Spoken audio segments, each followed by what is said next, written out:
In this edition of the Shop Talk series, we're with Justin Prescott. We're at Thunder Road today in Barrie, Vermont to talk about Justin's run for 2026 and a little bit of history of him. So, Justin, when you started racing, what did you start out in? I started in enduros, banging around many years ago. Chris Burnett, actually, we pulled something out of the junkyard and threw it together and went out and had some fun. And then eventually ended up getting a Warrior car, played around with that a little bit. And then took a hiatus for quite a while, but yeah, COVID had nothing to do, so ended up deciding that I'd try to make a little comeback and built another Warrior. Well, originally built the enduro car and then built the Warrior, and the rest is history, I guess, as they say. So you've had some pretty good runs. You won the Fall Brawl last year. Oh, it was Keith Morse Memorial, not the Fall Brawl. That's a pretty big win. Oh, that was money wise by far more than anything I've ever even competed for. That was definitely wicked cool. You know, the walls win was definitely incredible too. You know, anytime you win, it's incredible. My first win here, you know, it sucks, you know, when you get it and then you realize how hard they are to come by. You know, we didn't win here last year. We had a good year elsewhere, but you know, this place it just means more too. They say that at Thunder Road. So. You won an R&R race at White Mountain, correct? Yeah, a couple years ago we did. Yeah, with the old Tiger car, we brought it over there, and that was another huge win for me too. You must have been thrilled when you got out of that car, huh? For sure. I felt, you know, I felt like we were bringing a knife to a gunfight. You know, that series, there's a lot of beautiful cars, and it's really, you know, the purpose-built open street stocks, and we went there with a Tiger car, and we just had one of those days where we couldn't do anything wrong and came out on top. So compared to the R&R cars, what did you do to your car to run with that? Just you left it as a Tiger, or you didn't? Yeah, no, it was a Tiger car. We put a 4-barrel on it, and we put the 8-inch rims on it, and that was literally it. Ran the same setup that we ran on the Tiger, and gave her hell. So you got people that help you out week to week. You want to talk about them, your crew? Yeah, I mean, I can't do it without them. Forgive me, we were up late last night trying to get everything done to get here. You know, you get all that off-season time, and then it just dwindles away, and you know, life gets in the way. But we're here. Andrew Simonetti is my crew chief. He was DJ's crew chief for years, incredibly talented. My car chief is Andrew Carey. Obviously, my car owner, Arnie Hill, gave me this opportunity a couple years ago, and I'm forever grateful for that. And Adam, Ben, you know, Brittany, everybody that helps out. You know, it's definitely a team effort. You know, I'm the one that gets to go out and have fun that everybody gets to see, but the stuff that goes on behind the scenes is where it really matters, and you know, can't do it without them. So definitely grateful. So sponsors are a huge part that pay the bills. You couldn't do it out of pocket. Let's talk about your sponsors. Obviously, the big one, Goss Cars, Goss Chevrolet. You know, they've been my #1 supporter from when I got back into this on the Warriors. You know, Chores and More has been with me too from day one. Can't do it without them. A&H Fence Company, Hometown Holly, NATO 2, Browns River Maple. You know, I've had a bunch of great sponsors that come, you know, take a year off. You know, it's tough, man. You know, we do this.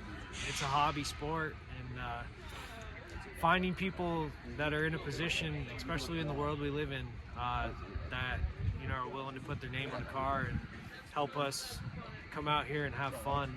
I'm forever grateful for. But you know, I've had a bunch over the years, and can't do it without any. So do a lot of your sponsors come out and support you week to week at the track, or they watch from home? Yeah, we got a lot of people that, you know, come and hang out, but you know, we race a lot, so, you know, but definitely get them up here a couple times a year. I'd always love to have them come up more, but I mean, other people have lives too, which it's hard to hard to balance. I call them normies. You know, it's a lifestyle that we live.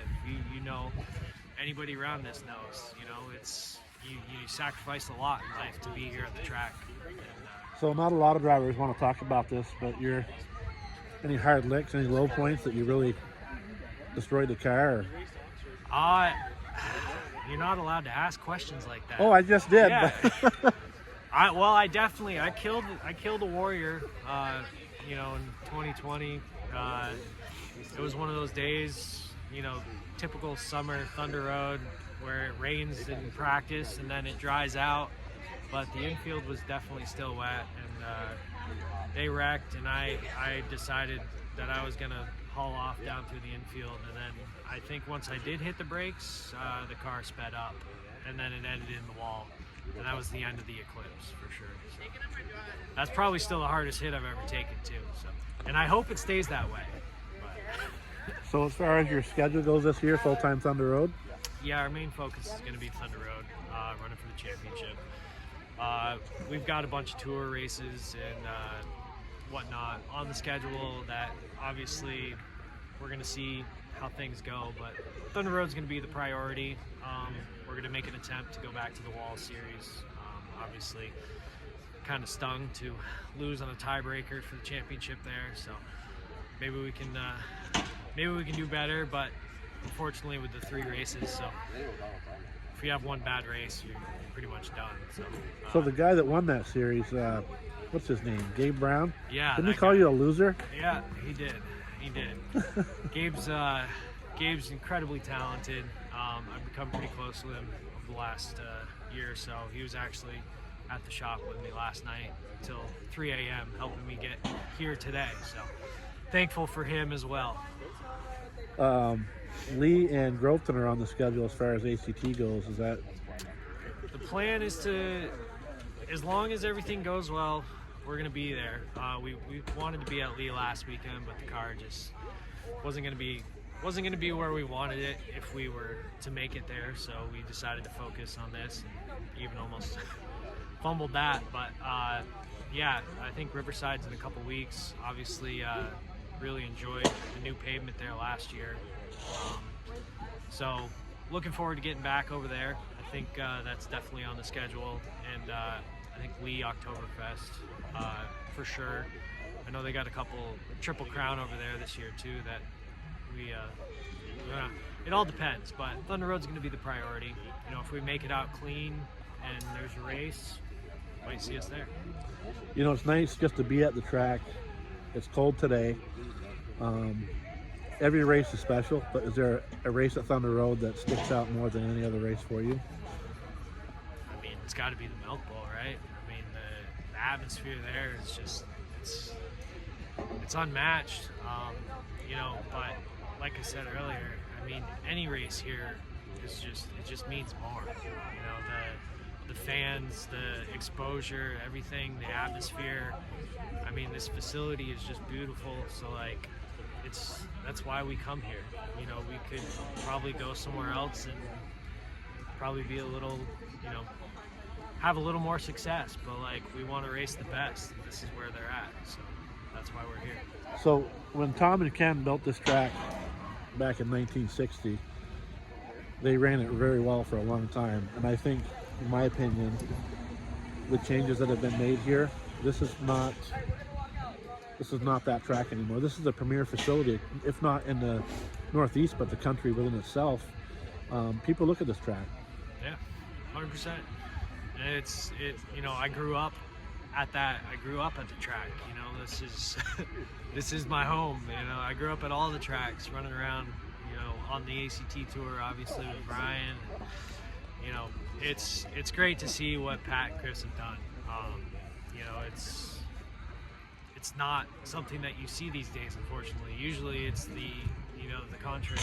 You know, there's places shutting down all over the country, and you know, I think that they've just solidified that this place is going to be here to stay. And glad to see that. Anything else you want to add before we wrap up for today? You know, I'm excited to be back. Thanks to you, you know, everything you do and everybody that makes this stuff happen behind the scenes. You know, obviously everybody gets to see the show, but I know firsthand, what it takes to make this all happen. So just happy to be here. Well, I appreciate you taking the time to talk to me today and talk to the fans and everybody else out there. We wish you the best of luck in 2026. Thanks. Appreciate it.